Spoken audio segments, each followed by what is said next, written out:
Eh ngayon, bakit meron mataas? May mababa, may mataba, may payat. Alam ng Diyos yung kaya niya ginawang ganon. Amen? Tutol ba tayo mga kapatid? Roma 9:20. Basa. Ngunit, o tao, sino kang tumututol sa Diyos?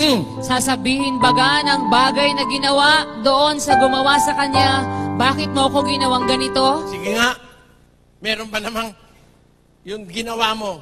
Ba, gumawa ka ng silya, nagsalita. Ba't mo ba ako ginawang silya? Inuututan ako rito. Pwede ba naman magreklamo yung silya? Kahit nga hindi ka maghugas, umupo ka, walang kibo yung silya eh. Hindi kumikibo yun. Kahit may buni ka sa puwet, di kikibo yun eh. Oh, ganun din tayong mga tao. Kaya ikaw ay pandak, kaya ikaw ay matangkad, kaya ikaw ay mataba, kaya ikaw ay maganda, kaya ikaw ay pangit. Para sa Diyos, maganda tayong lahat dahil siyang gumawa sa atin. Yan ang dapat natin makita. Tama ba yun mga kapatid? Para sa Diyos. Kaya ka nga niya ginawang ang ilong mo, medyo pico de loro, yung parang nakaganon. Ha? Meron namang ilong, medyo malaki-laki butas na nakatingala. Para magkakilala tayo. Tama mga kapatid? Napakaganda ng ginawa ng Diyos. Yung duling, sasabihin pangit, maganda yon, special yon. Tenyo, mas marami ang hindi duling kaysa sa duling. Di special yung duling. Ba't ka mahihiyan duling ka? Yan ang ginawa ng Diyos. Magpasalamat ka kahit duling ka. May karapatan kang makarating sa langit. Ayan ang dapat natin makita. Basta, kahit duling ka, manindigan ka lang na kahit kaduling, ang gawa mo'y magaling. Amen, mga kapatid? O yan, walang pagtatangi ang Diyos sa tao, basta kahit sino. Ang pag-asa lang natin, alam nyo kung ano? May tayong pag-asa, kay kuba ka, kay duling ka, kay bading ka, kay tibu ka, kay ikaw ay pipi, kay ikaw ay bingi. Pag nakarating ka sa langit, babaguhin ka na.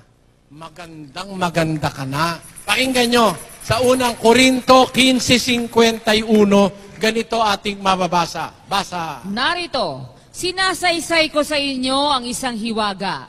Hindi tayong lahat ay mga tutulog, ngunit tayong lahat ay babaguhin. Kaya kung maliligtas, lahat ng maliligtas, babaguhin.